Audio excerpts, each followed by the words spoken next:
এই পৃথিবীতে চলতে গেলে সুখে দুঃখে সবসময় টাকার প্রয়োজন। আর এই টাকা রুজি করাটা এত সহজ না। যারা ইনকাম করে তারা বলতে পারে।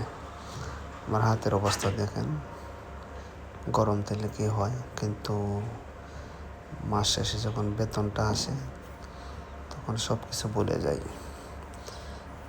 এই টাকাগুলোর মাধ্যমেই মানুষের মধ্যে অশান্তি সৃষ্টি হয়, আবার শান্তি সৃষ্টি হয়।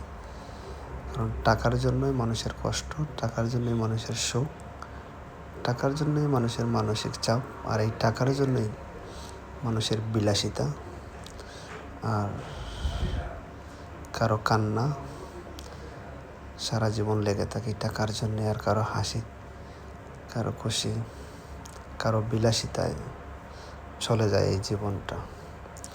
কি অদ্ভুত এই কাগজের টাকাগুলো।